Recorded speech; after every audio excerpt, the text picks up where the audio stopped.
ఏమ్మా ప్యాకేజ్ రాని రోజా, ప్రతిపక్షం లేని అసెంబ్లీ లేదా?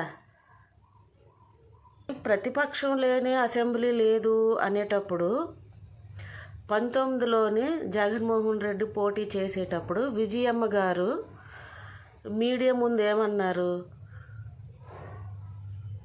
ప్రతిపక్షం లేకుండా గెలవాలి అని అన్నారు. అవునా? అసెంబ్లీలో కూడా జగన్మోహన్ రెడ్డి ఏమన్నారు? మీకు 23 సీట్లు ఉన్నాయి, అందులో 5-6 లాగేసుకుంటే 17-16 ఉంటాయి, ప్రతిపక్షం లేకుండా అయిపోతుంది అని అన్నారు.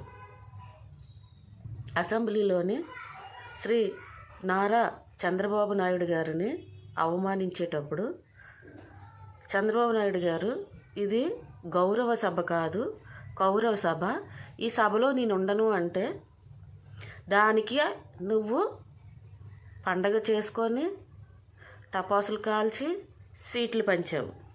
అంటే మీ పరిపాలన ఉన్నప్పుడు ప్రతిపక్షం లేకపోయినా పర్వాలేదు, ప్రతిపక్షం లేని అసెంబ్లీ ఉన్నా పర్వాలేదు, కానీ ఈ కూటమి ప్రభుత్వంలో మాత్రం ప్రతిపక్షం హోదా మాత్రం మీకు కావాలి. ఈ అసెంబ్లీలో మాత్రం ప్రతిపక్షం లేకుండా అసెంబ్లీ ఉండదని మాత్రం సలహాలు బాగానే ఇస్తున్నావు. ఆహా, నీ వరకు వస్తే ఒకటి, ఉన్నోళ్ళ వరకు వస్తే ఒకటినా? ఏమ్మా రోజా, ఆ రోజు అన్నావు కదా మనం ఏది ఇస్తే మనకు అదే తిరిగి వస్తుందని.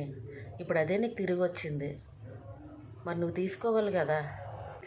మన దగ్గర నేర్చుకునే పాఠాలేనమ్మా, మన పాఠాలు మనకు అప్పచెప్తున్నారు, మరి వినాల్సిందే, అనుభవించాల్సిందే, మరి తప్పదు.